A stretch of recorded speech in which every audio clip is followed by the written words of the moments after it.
A worried mother discovers something concerning after her daughter came back from preschool. One day, little Natalie came back home from the preschool she attended. When her mother Lisa Pearson checked her lunchbox, she found something very concerning that would be the first step to a big debate between parents and institutions. We can take a minute to think about at what point schools can have a vote on children's lives, including what meals they can or cannot eat.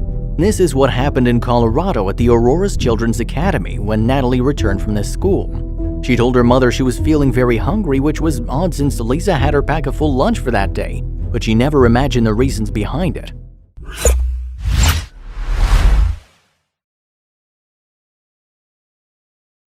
Aurora is known for being a nice city, full of people who really respect and treat each other kindly. This is why Lisa was so surprised when she realized what the people from the school had done to her child.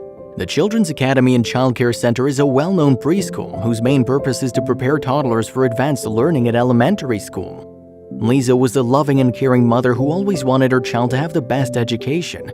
She was happy sending her little girl to this school until this incident turned her hopes down. We mentioned the debate this incident started and at some point can be very concerning. Lisa was a busy mother, and that Friday she'd forgotten to get some fruits or veggies for her daughter's lunch. So she decided to put some ham and cheese sandwiches in, some string cheese, and finally a little bag of Oreo cookies. Lisa innocently sent Natalie to school expecting her to eat all of her lunch as she always used to. But when the girl came back home, her mother found something surprising, not in a good way.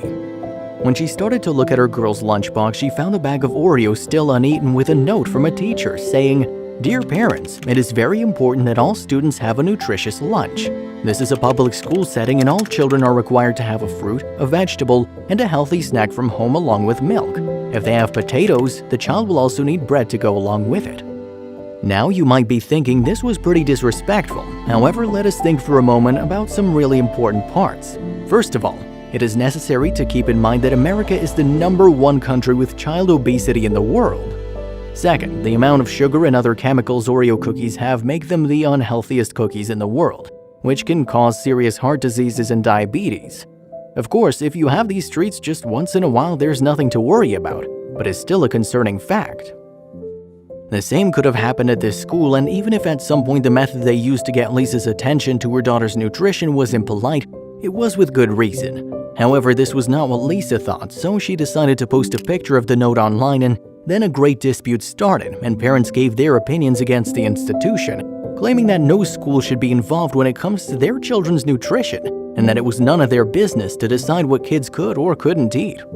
According to Patrick Corcoran, professor of economics and education policy at the NYU, students who eat regular healthy meals are less likely to be tired, more attentive in class, and retain more information. Since Children's Academy was an institution that stood for the best education for kids, they probably wanted to improve parents' awareness on healthy meals in order to help their kids grow better physically and educationally. However, parents like Lisa would disagree, especially after this incident. She pointed out that they overdid it by sending this note.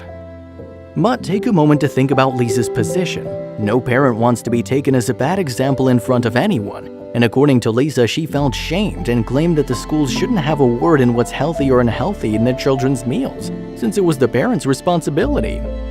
She needs to eat what she's gonna eat. That's between me, her, and her doctor, not the school. Lisa also said that she might have had her guard down if there were other circumstances. For example, if Natalie was an obese child, maybe they'd have a better reason to mind the situation, but she was a healthy girl. Something also interesting to mention is that Lisa claimed in an interview that this school offered treats for the children, a fact that made their actions seem hypocritical. It's very important to remark as well the kinds of food schools offer in cafeterias. Most of the food is commonly full of mystery, and it all seems to have a disgusting texture, so at some point it's hard to criticize. The director of the preschool at the time, Brenda Dean, spoke in the name of the institution by saying that the note went against school's policy and that it should not have been sent to a parent in such a way. In the end, the whole thing was a bit of a misunderstanding. That Friday, Natalie was offered another stack instead of the Oreo, so she wouldn't go hungry, but she decided not to. In this way, the stubborn decision of the girl became a huge feud between her mother and the school. You can think of this situation and have your own opinion. The dispute was concluded when Natalie went to elementary, but it is still something to consider for parents for the next time they pack their children's lunch.